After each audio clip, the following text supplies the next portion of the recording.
Bem-vindo à nossa segunda aula do curso de eletromagnetismo. Como eu prometi na aula 1, onde eu fiz uma revisão histórica, nós temos que ter as leis básicas. Pois hoje nós vamos aprender a primeira lei básica, que é a lei de Coulomb. A lei de Coulomb basicamente vai dizer como que estruturas que têm carga elétrica interagem. Qual é a lei de força dessas estruturas. Então, nós vamos começar para explicar a lei de Coulomb, lembrar que, na verdade, a matéria é constituída de duas componentes de carga importante. Nós temos os elétrons, que, por definição, passaram a ter a carga negativa. Isso é por definição nossa, poderia ser o oposto, por incrível que pareça. Mas nós demos ao elétron uma carga negativa. E lá nós temos os prótons. Então, a constituição da matéria é feita desses dois tipos de carga. Não é só isso que está na matéria. Nós temos nêutrons, não é verdade? Que dá massa junto com o próton. Mas, do ponto de vista elétrico, o elétron e o próton são os mais importantes.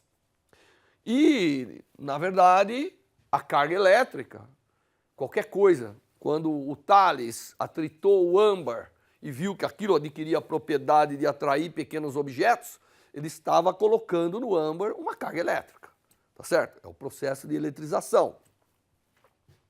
E o que nós temos, na verdade, é que quando você tem a matéria, os elétrons, que são mais pequenos, né? Massa menor, eles estão mais móveis.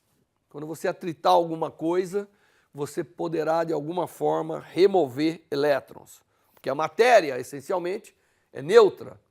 Não é? Você não tem nada que atraindo para as paredes, senão nós não poderíamos ficar estáveis nesse mundo. Normalmente a matéria é neutra, porque ela tem o mesmo número de cargas positivas igual ao número de cargas negativas. Então, o valor sendo igual, elas se cancelam e a matéria é neutra. E nós sabemos que você tem um átomo, nele tem um certo número de elétrons, coisa que a gente aprende, não é? Então, se eu tivesse um único átomo, eu poderia eletrizá-lo ele. Eu poderia tirar um elétron e torná-lo elétrico, tornar um íon, não é? Se eu tiver um conjunto deles, eu posso tirar um certo número de elétrons. Então, a primeira pergunta que a gente faz é se a carga é discreta ou contínua. Quer dizer, é um valor qualquer de carga que eu posso ter ou é um múltiplo de um número elementar? Na verdade, entendendo que quando a gente vai eletrizar um objeto, nós vamos desbalancear as cargas positivas das negativas, então, a nível atômico, nós já sabemos que a eletrização dos objetos, a carga elétrica, tem que ser discreta. Porque eu não tenho meio átomo, não tenho meio elétron. Ou eu tiro um elétron e ponho um elétron, ou eu não tenho nada. Então, a carga, na verdade, da matéria é discreta. Essa é uma coisa importante, que a carga que nós vamos dar a um objeto sempre é o número inteiro da carga elementar. E a carga elementar é a carga do elétron, que por acaso também é igual à carga do próton. E o número de prótons ser igual ao número de elétrons, a matéria sempre é neutra. E a eletrização simplesmente vai constituir desse desbalanço. E a carga do elétron foi brilhantemente medida pela ciência.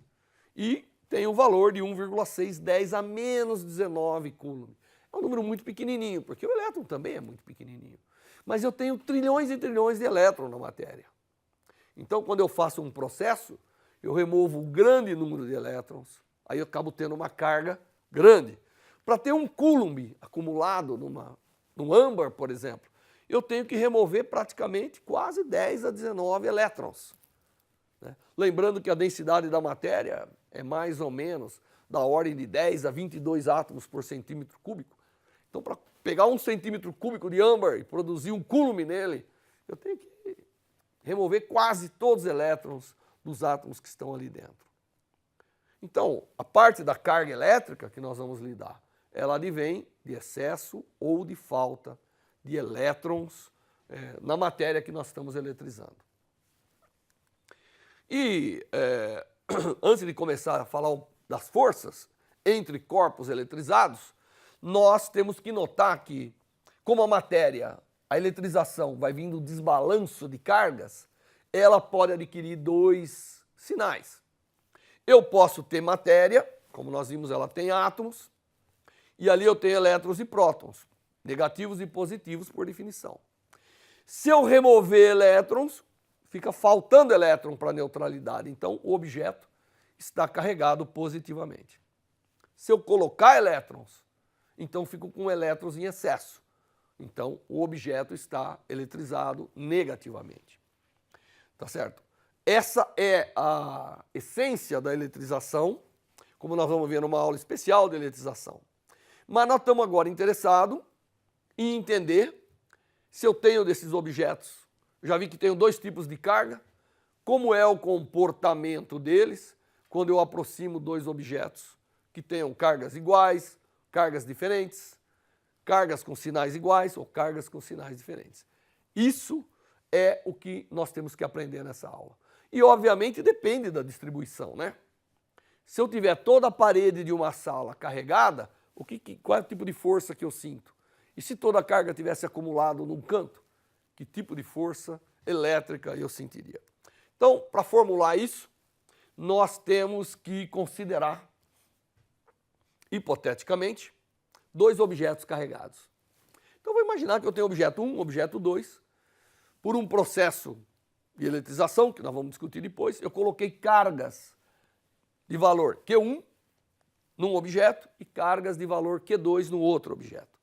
E quero agora entender como acontece a força entre eles.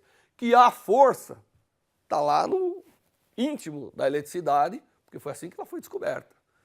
A eletricidade foi descoberta não descobrindo o elétron, foi descobrindo que algum objeto, o âmbar, por um processo que hoje nós sabemos que é a eletrização, adquiria a capacidade de fazer força sobre os outros objetos. Então, quando eu tenho dois objetos eletrizados, tem uma força entre eles. Não é verdade? E eu tenho que montar essa força para vocês. E eu tenho que entender que a força que vai aparecer nesse sistema é uma força interna do sistema. Ela não depende de nada que está ao redor. Ela depende da carga desses dois sistemas. Então, do ponto de vista físico, ela é uma força interna. E pelo princípios da mecânica, as forças internas têm que se anular, não é? Lembra que a gente aprende Newton, ação e reação? São forças que estão num sistema, elas se anulam do ponto de vista do sistema como um todo. Elas agem em corpos diferentes. Pois bem, dois corpos diferentes, ação, reação no mesmo sistema composto de dois corpos carregados. Então, a lei que nós vamos ter que descobrir tem que levar em conta que é uma força interna. Portanto, a força feita do 2 sobre o 1 e a força feita do 1 sobre o 2 tem que ser iguais e opostas, senão elas não se cancelam. Muito bem, então nós vamos, por conveniência, imaginar que nós temos dois pontos de carga. Pontos de carga são objetos muito pequenininhos que têm carga. Por que nós temos que imaginar isso? Porque senão fica difícil. Porque nós vamos ver depois que, dependendo da forma do objeto eletrizado, o tipo de força que aparece tem uma dependência diferente com a própria geometria, com a distância e assim por diante. Então, nós queremos primeiro pegar a coisa básica, como dois pontos de carga se atraem ou se repelem. Sabendo isso, nós poderemos determinar a lei de força, tá certo? E a lei de força para qualquer objeto, que se eu sei como dois pontos se atraem, ou qual é a lei de força entre dois pontos, eu posso construir, somando pontos, formando qualquer distribuição de carga.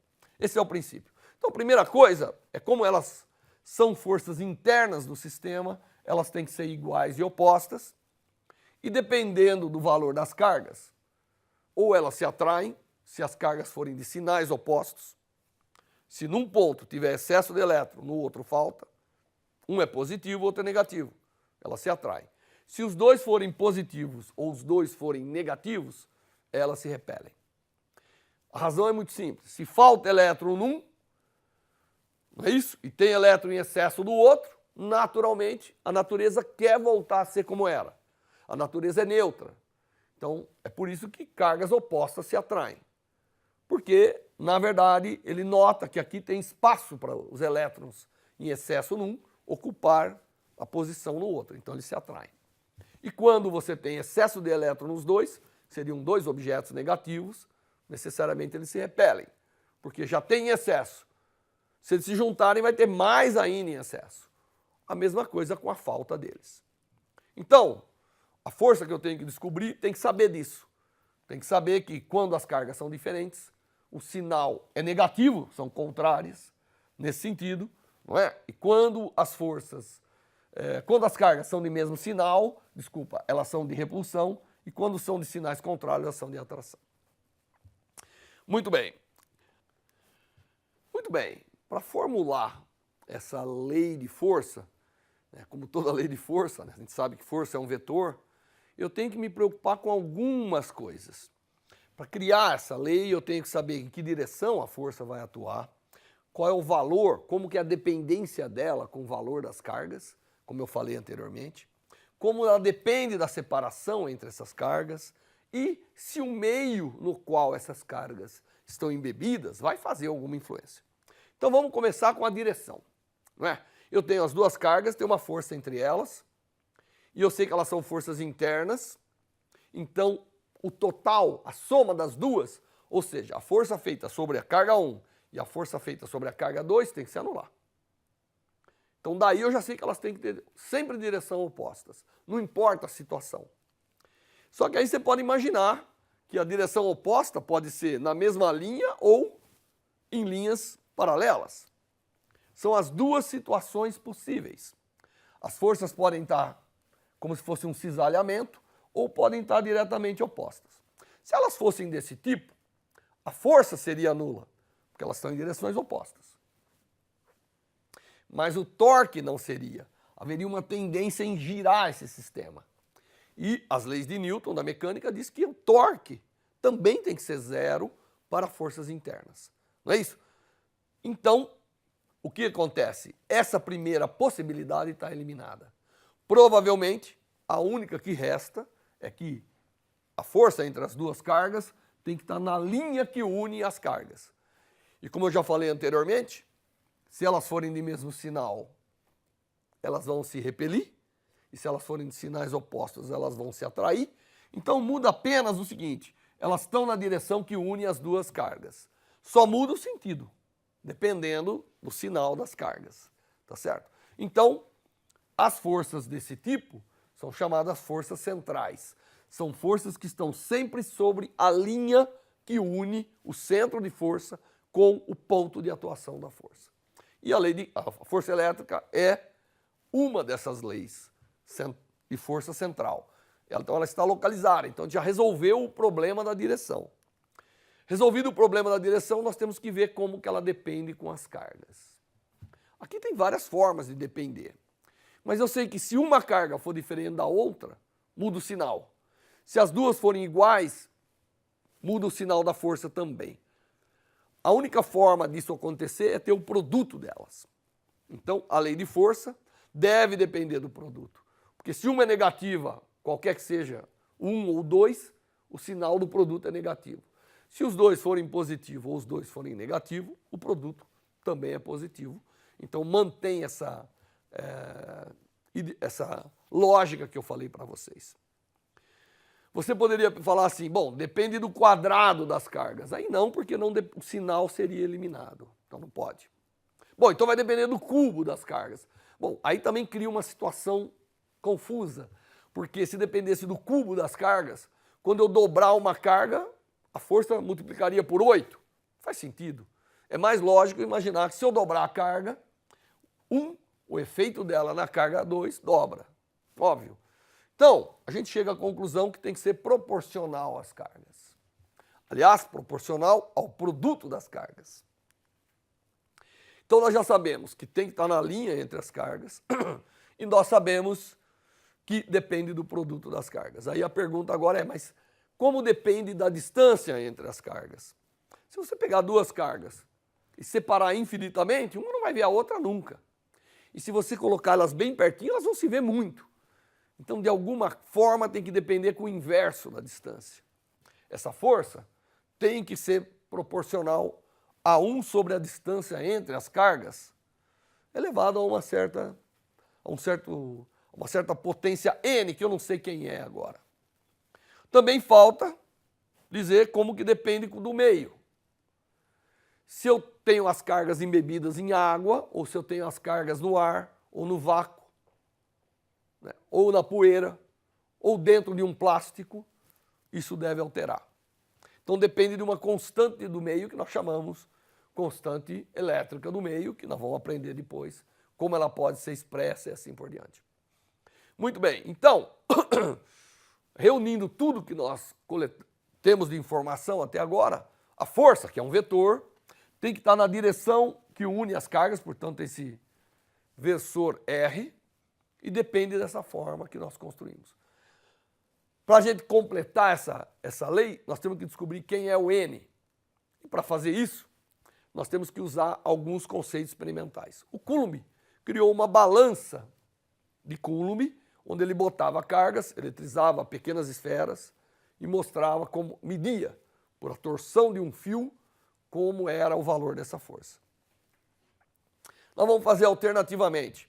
Nós vamos usar um fato de que se você pegar uma esfera, uma casca esférica melhor, e eletrizar, e colocar lá dentro uma carguinha pequena, a força sobre essa carga é zero. Então eu vou pegar uma carga Q e distribuir na superfície da esfera. A carga dividido pela superfície, que é 4πr², porque R é o raio da casca esférica, me dá a densidade de carga. E aí eu vou pegar e computar a força sobre essa, imaginando que depende de R, 1 sobre R elevado a N, eu vou computar a força nesse sistema. E a força nesse sistema tem a parte de cá fazendo uma força e a parte de cá fazendo outra, oposta, claro, porque a carga daqui e a carga da esfera, cada uma tem o seu sinal.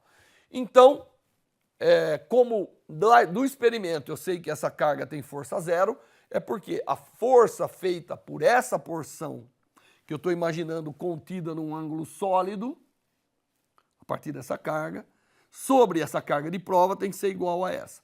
Ângulo sólido, todo mundo lembra que é a área dividido pelo raio ao quadrado. Como eu tenho uma densidade de carga na esfera, a área dessa primeira parte, vezes a densidade de carga, é a carga total que está aqui contida. Portanto, sigma vezes A1, que é aqui, desculpa, é o A1, dividido por R1 elevado a N vezes isso aqui, é a força feita por essa parte. A mesma coisa feita por essa. Como diz que a força é zero, qualquer que seja o ângulo sólido, isso tem que ser verdadeiro, tem que se anular. Eu chego a uma igualdade dessas grandezas aqui. Corta tudo, fica a área sobre R. Mas nós vimos que a igualdade dos ângulos sólidos, que são iguais aqui, é que a área dividida por R ao quadrado em cada lado, R1 e R2, é verdadeira. A partir disso, é fácil mostrar que a única forma disso ser verdadeiro é se R1 elevado a N menos 2, não sei quem é N, igual a R2, N menos 2. Isso tem que ser válido para qualquer N, porque eu posso botar aquela carga em qualquer posição, a qualquer R, desculpa. Porque isso tem que ser válido para a carga colocada em qualquer posição no interior daquela esfera. A única forma disso ser verdadeiro é se N igual a 2, porque aqui fica uma constante, 1 igual a 1, e é válido para qualquer R. Então nós descobrimos que a lei de força entre duas cargas vai com o produto das cargas, com 1 sobre o R², o meio representado por uma constante elétrica e a direção, que é a direção que une as duas cargas. Essa é a chamada lei de Coulomb para as cargas, e é a lei de força fundamental entre cargas elétricas pontuais. Veja, essa lei vale para cargas pontuais. Ela não vale para qualquer distribuição de carga. Mas é interessante que qualquer distribuição de carga pode ser vista como um monte de pontos de carga, não é verdade? Portanto, se eu sei a lei de força entre dois pontos de carga, eu posso construir a força de qualquer distribuição de carga. Eu coloquei alguns exemplos que, obviamente, por falta de tempo, eu não vou fazer, mas isso encontra-se feito na internet. Imagine que eu tenho um anel de cargas. Eu tenho uma carga Q distribuída num anel. E eu coloco uma outra carga Qzinho a uma distância que eu chamei de R minúsculo do anel. Se eu pegar e olhar cada porção dessa como um ponto de carga e somar todas as forças, é para isso que nós vamos depender do cálculo integral, para somar, a força total que um anel de cargas faz sobre uma carga não é a lei de Coulomb na expressão que nós colocamos. Ela é modificada, porque a força total vai depender da distribuição. A lei de Coulomb vale apenas quando eu tenho duas cargas pontuais. Mas ela é tão fundamental que com ela eu construo a força de qualquer distribuição de carga. Imagine que eu tenho um disco de carga agora. Imagine que essa tela tivesse eletrizada e se eu colocasse aqui uma carga, qual seria a força sobre ela? A força dependeria dessa forma mais complicada. Ainda estaria no eixo, ainda dependeria do produto das cargas, mas teria uma dependência com a geometria diferente da lei de Coulomb. Porque a lei de Coulomb vale ponto a ponto. Se eu imaginar esse disco como composto de infinitos pontos, para cada ponto vale a lei de Coulomb. Mas quando eu somo todo, eu gero uma lei de expressão diferente. E aqui se eu tiver uma esfera. Se eu tiver uma esfera uniformemente carregada, imaginar essa esfera como sendo ponto a ponto e somar tudo, eu noto uma coisa extremamente importante e que eu uso muito na formulação do eletromagnetismo. É que uma distribuição esférica uniformemente carregada, toda a carga se comporta como se estivesse no centro. A lei de Coulomb, na sua essência, é recuperada mesmo sabendo que a carga da esfera está distribuída uniformemente em toda ela. Isso é um fato importante, porque a maioria das situações que nós vamos lidar envolve distribuição, principalmente esferas carregadas. E ela se comporta como se toda a carga tivesse concentrada no centro. Esse é um resultado importante e isso pode ser deduzido através da soma de pontos de carga. Apenas para você ter uma ideia, quando dada uma distribuição qualquer, como que eu uso a lei de Coulomb para calcular? Eu venho na distribuição, eu sei que a carga está distribuída a uma certa densidade volumétrica, distribuição qualquer que você queira, e eu pego pequenos elementos de volume dessa distribuição e cada elemento está a uma distância da minha carga de prova. Para esses dois elementos vale a lei de Coulomb, porque a densidade vezes o elemento de volume me dá a carga aqui contida, vezes essa carguinha Q, vezes a constante K dividido pela distância ao quadrado, é essa força. Então, só que essa força vai ser uma pequena componente do todo. Aí eu tenho que realizar uma integral de todas essas forças, que são vetoriais. Eu não coloquei aqui para só não complicar mais. Mas é uma soma de pequenos vetores, que dá origem a uma força geral que a distribuição atua sobre a partícula. Bem, então o que nós aprendemos nessa aula? Nós aprendemos a lei de Coulomb, que é a lei básica da interação de duas cargas pontuais. E essa lei vai com o produto de carga, mostra que a força depende do meio, através de uma constante elétrica, do produto das cargas, portanto esse produto vai ter um sinal que depende do sinal de cada carga, certo? Dividido pela distância entre elas ao quadrado, e essa força está na direção que une as cargas. Essa é a lei de Coulomb básica. E usando essa lei de Coulomb, eu posso, em princípio, calcular qual é a força de qualquer distribuição de carga sobre qualquer outra distribuição de carga, basicamente. Então eu descobri, e o Coulomb me ajudou muito, porque ele fez um experimento fundamental para mostrar isso, que eu tenho a lei de força básica entre duas cargas pontuais.